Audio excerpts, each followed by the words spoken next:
In the early 1970s, the newly independent country of Bangladesh was reeling under the effects of war, flood, and famine. Fazle Abed organized a relief effort that was quickly transformed into something very different. We came to the conclusion that relief and rehabilitation is not going to be enough. It has to be a long-term commitment to development. People were poor and going to remain poor unless we bring about change. Abed understood that one does not simply develop people.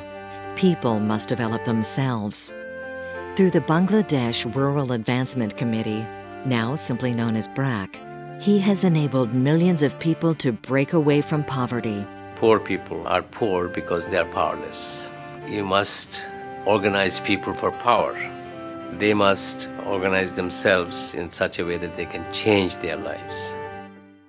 In this program, Abed shares his story and that of BRAC as it has grown from a small group of dedicated staff members to a giant non-government organization of over 4 million members, which continues to be a guiding light for all who take on the task of global development.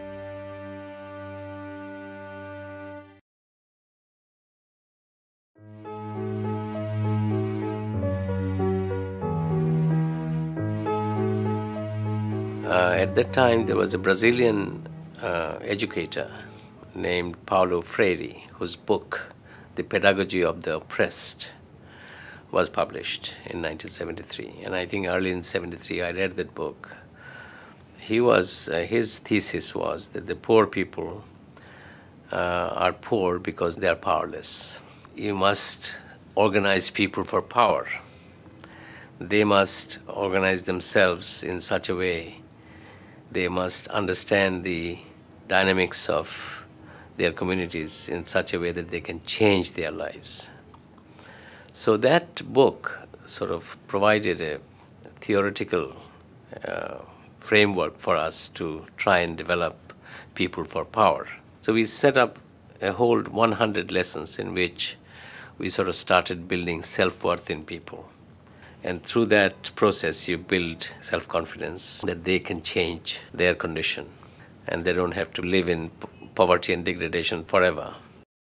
We go into a village, a field worker, we call him a program organizer. He goes into a village and organizes maybe half a dozen people, maybe 15 or 16 people, and say that you form a group, and then you bring in more people till you are about 30 to 40, and then a village group is in existence. And then once we have got this 40 people in a village organization, we call them, then we start other programs like saving starts even before the group is complete. But once the group is complete, then of course we'll provide credit. We'll also provide some training programs like legal education so that they understand their rights and obligations. In each village, we have 1, 2, or 3 groups of 40 women. So about 10 groups to 1 PO.